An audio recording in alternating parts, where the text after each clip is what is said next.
Yan, okay na. Magandang umaga. Ako si Aldrin Season. Tutulong ko ngayon ang parts, maintenance, items, MSES, Don Bosco, Kalawan, NC2. Simulan muna natin sa battery. Wala naman dito. Sa battery, kailangan siya palitan every 2 years o kaya pagka nababa siya ng volts ng mahigit 10 pababa ka na siyang palitan. Sunod naman ay belt ng mga ganitong sasakyan or Mio. Kailangan siya i-replace every 18,000 kilometers. Ngayon naman, pasok tayo sa spark plug. Sa spark plug naman, ang normal o yung standard na spark plug ang tinatagal lang ay 5K. 5K kilometers. Pero yung iridium natin, natagal siya ng 20 kilometers. 20,000 kilometers. Pasok tayo sa langis. Sa langis naman, kailangan mag-change oil every 1,000 o 2,500 kilometers. Sabay na rin siya ng gear oil.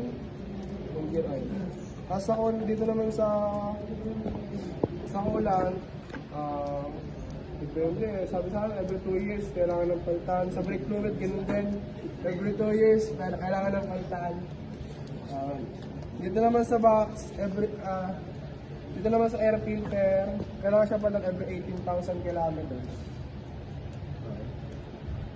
Palakang tayo dito sa taas.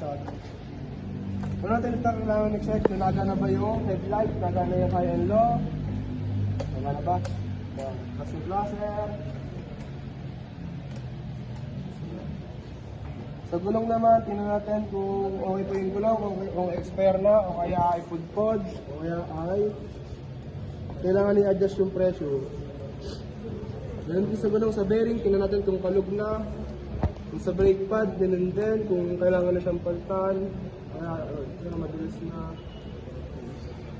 Dito naman sa knuckle bearing, kailangan lang siya darasahan siguro kada isang taon para hindi siya masira. Ito ba? Pasok pa tayo dito sa ating coil.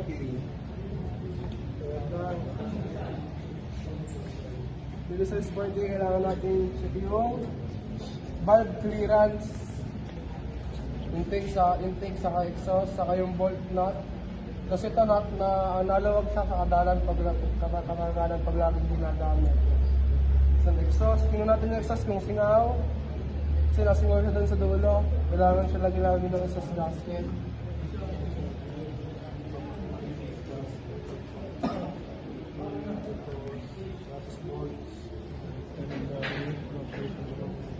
Tapos dito naman sa carb.